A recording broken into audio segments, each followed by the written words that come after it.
Vamos a Curitiba, mas vamos falar com o Maurício Bellinello. Mercado de commodities no ar.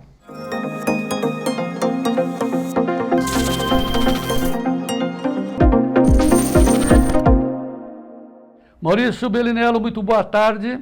Fala, João, boa tarde a todos. Hoje o prato está de bandeja para você, mercado de commodities explodindo.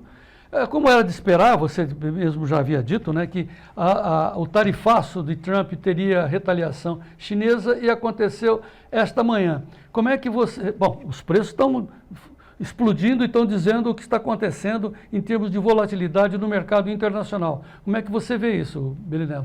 Então, João, eu vejo um misto de coisas, né? Primeiro que, por enquanto, é muito cedo para dizer ainda, a China foi a primeira que contra-retaliou de forma presente em relação a todos os demais países, né? Por causa de uma relação que a China não tem com os Estados Unidos, porque o Canadá, o México, a Colômbia, o Panamá, eles são extremamente dependentes dos Estados Unidos, né? Para você ter uma ideia, né, cerca de 70% de todas as exportações do Canadá vão para os Estados Unidos.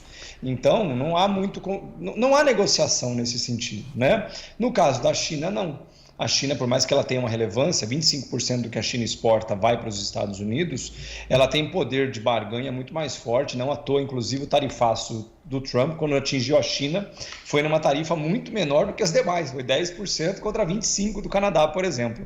Né? Então é isso. Por enquanto, João, sendo bem sincero, me parece uma ótima notícia e me parece claramente que o mercado está dando uma banana para tudo isso, porque o dólar está caindo no mundo inteiro hoje. No Brasil, 5,75. Eu queria muito ouvir aquela rapaziada dos R$7, mas acho que eles estão ocupados hoje, né? Mas o 5,75 agora disponível aqui para gente, dólar caindo, commodities agrícolas confirmando sazonalidade de alta, né? No contrato julho, para você ter uma ideia, João, que é o último contrato nosso, 10,98 nesse momento, lambendo $11. Né, o contrato julho, que é o nosso fechamento de safra, trigo subindo, milho subindo, né, tudo que deveria estar andando num ritmo de uma quase normalidade está. Então, lembrando, tirando a retórica, tirando o fala daqui, ouve dali, o mercado, do meu ponto de vista, está fazendo exatamente aquilo que se esperava. Commodities agrícolas em sazonalidade de alta e subindo, dólar com a entrada do Trump se enfraquecendo, o mundo afora. E detalhe, esse dólar está caindo no mundo inteiro, João. Petróleo?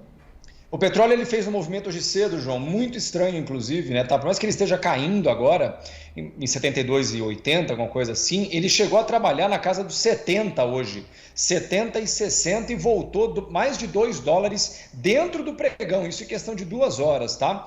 Por enquanto, para mim, esse movimento é uma confirmação de fundo do petróleo e eu aguardo para as próximas semanas. Obviamente, isso é um movimento de um dia só, a gente vai acompanhar mais de perto, mas o que ele fez hoje, o volume foi muito alto.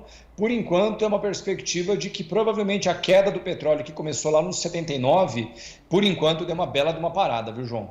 Tá, nós temos duas posições. A do Vladimir Brandalize, na prática, olhando dentro da porteira, o Vladimir diz, olha, o mundo está comprando alimentos, né, para se preparar para essa guerra comercial entre a China e os Estados Unidos, principalmente. O Bellinello, que mexe com o mercado financeiro, está olhando que está dentro das expectativas, dentro do planificado. Agora, Maurício, o que você tem a orientar, a dizer a respeito dos produtores brasileiros? Como é que eles devem se comportar diante dessa guerra? O que se dá para se fazer? Faz hedge? Você não muda o procedimento por causa do político A, B ou C, né? Porque é importante lembrar que, independente do que vai acontecer, João, o mandato do presidente é de 4 anos. Né? O que eu quero dizer? Você continua, você não dura 4 anos, você dura muito mais que isso. Então, na média, a maioria dos movimentos políticos, por mais que às vezes eles sejam retoricamente muito relevantes, difícil ter um efeito intenso e principalmente de mais longo prazo sobre o preço. Na maioria das vezes causa volatilidade. O mercado dá uma chacoalhada, mas depois as coisas normalizam. Por quê? Vou dar um exemplo pontual aqui, né? A China pode brigar com os Estados Unidos e vice-versa o quanto quiser. A China precisa da soja e do milho dos Estados Unidos e os Estados Unidos precisam de todos os produtos industriais que a China vende para ele. Então é uma conversa que a gente pode discutir, vai falar do Trump, vai falar do Xi Jinping, mas os dois são intrinsecamente ligados, não tem como um viver sem o outro, né? Eles literalmente dependem um do outro em muitos aspectos. Então, você como agricultor tem sempre que lembrar que o preço deveria ser, na sua análise, o indicador mais relevante, né? Como eu venho falando desde o final do ano passado, a sazonalidade de alta, que é uma média de comportamento dos últimos 60 anos, esse ano confirmou de novo, e a gente agora tem um movimento de alta acontecendo, que vai até, na média do tempo, até maio, mais ou menos, que é o auge da entre-safra nos Estados Unidos. Então, o que eu quero que vocês entendam é que o agricultor não vai deixar de fazer hedge, não deveria deixar de fazer hedge, não deveria deixar de lembrar que soja não é só soja, é dólares, e na verdade é bushel, dólar e mais prêmio, e o agricultor, por último, não pode esquecer que, independente do que aconteça, ele tem que ganhar nessa safra o máximo que ele puder para que consiga permanecer vivo financeiramente para estar aqui na próxima safra, independente de quem vai estar aqui ou lá politicamente, João. Tá, mas mesmo assim, vamos aqui focar nas oportunidades. Então, assim, a soja está procurando os 11 e há uma expectativa de romper na resistência, chegar nos 12. O Maurício Bellinello, o que ele faz? Ele vai lá buscar os 11 ou ele aguarda? Não, eu pessoalmente não acredito que vá nos 12, tá? Eu até comentei isso outro dia. Para mim, 11 já seria um bom ponto, tá? É um bom ponto. 11,50 é o meu cenário mais otimista para esse ano, nesse momento. Obviamente, se não tiver um problema grave no Mato Grosso nos próximos 15 dias aqui, mas sendo bem sincero, não estou esperando por isso também. Acho que ninguém está esperando, não. Os preços não conseguem. Eles sobem, mas também não dão uma explosão de preços, né? Então, o agricultor médio tem que lembrar que, como eu já falei, a janela do prêmio já passou. Foi lá em outubro do ano passado. O do dólar, se você ficou perdido na discussão dos R$7, você literalmente deixou a maior janela em 5 anos passar. E passou. Mas ainda é um dólar bom. Porque 5,75, por exemplo, que é o que está agora, perto dos 6,25 não é bom. Mas perto dos 4,90 que estava no início do ano passado é bom. Então já não é tão ruim, não é o cenário ideal, mas é bom. E o bushel está em sazonalidade de alta, a gente está com fortes movimentos de alta agora, e eu, Maurício, aguardo porque está subindo, deixa subir. Você não vai botar, né, tentando segurar o foguete, e o mesmo vale por enquanto, inclusive para o milho Campinas, para você que tem milho verão, porque está subindo bem, inclusive hoje bateu um preço bem no contrato maio mesmo, nesse momento está na máxima do movimento, em 76,26, que é a maior cotação desde 15 de janeiro. Então, o milho Campinas está subindo, deixa subir. Não se segura foguete subindo, como também a gente não segura a faca caindo. Ou seja, temos que acompanhar o mercado para tomar nossas decisões. Agora, Maurício, nós aqui no Tempo e Dinheiro também temos essa característica, para olhar fora da porteira, olhar a posição do mercado financeiro, que é o que importa na produção. Você produz, né? Você planta, colhe para vender, não é isso? E aí a gente fica batalhando há muito tempo com o seu auxílio, no sentido do produtor aprender a fazer hedge, a adotar as melhores posições estratégicas nos momentos adequados. Mas eu tenho uma realidade, e a gente não pode esconder isso, que muitas empresas, principalmente as grandes empresas agrícolas, não estão preocupadas em fazer travas, fazer seguro de preço. Olha o print que está circulando na internet, por exemplo.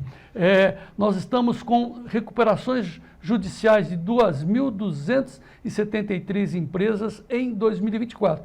Maurício, a essência, a grande maioria dessas empresas de recuperação judicial são empresas agrícolas, são grandes fazendas onde não se pratica o seguro de preço.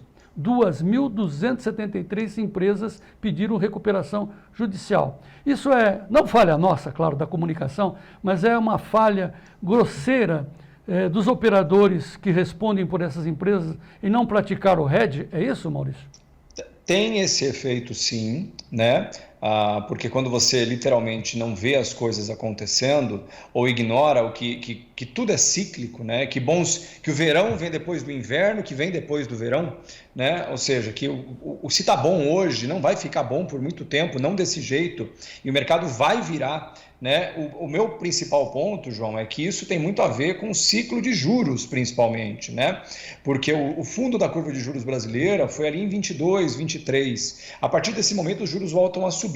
Então, se o cara está tomado em dívida no banco, Se ele se ele tinha, por exemplo, o cara que ganhou lá nos R$ 200 da soja, R$ 100 do milho, ganhou um monte de dinheiro. Ao invés dele torrar esse dinheiro, ele não construiu um silo, ele não deixou o dinheiro guardado no banco, porque depois, quando vier um momento ruim, você consegue ter musculatura para aguentar. O que acontece agora é que, por mais que a gente tenha agora um número pontual de recorde de recuperações judiciais, isso é extremamente cíclico. Por quê? Porque o cara literalmente está no pescoço, a Selic vai a 14%, se ele depender de dinheiro para capital de giro, ele vai pegar capital de giro a mais de 20% ao ano, já era, quem tem 20% de margem? Então, isso é uma conta que nunca fecha. Do meu ponto de vista, eu gosto de lembrar para os agricultores que as épocas de bonança, de verão, é a hora que você tem a obrigação de conseguir eliminar o máximo das suas dívidas, guardar aquilo que for possível de dinheiro, porque na próxima fase de ciclo, que é a queda, você consegue sobreviver, como eu sempre falei, estar aqui amanhã. Passa por essa safra, vem a outra e você sobrevive.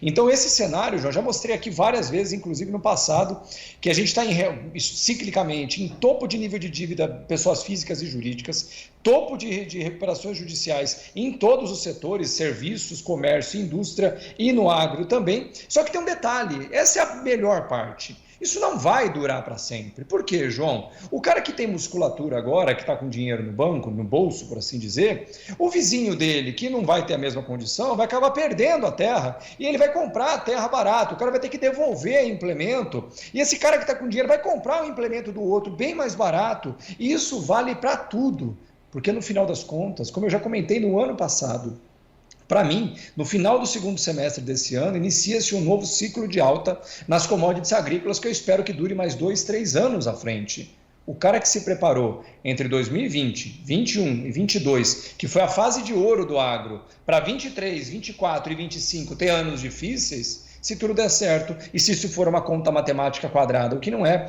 26, 27, 28 vem aí. Muito boa mensagem, muito boa análise, como sempre, Maurício Bellinello, respeitável Maurício Bellinello.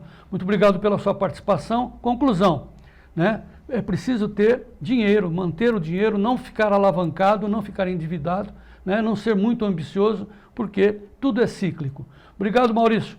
Até amanhã. Eu que agradeço, João. Ótima tarde a todos.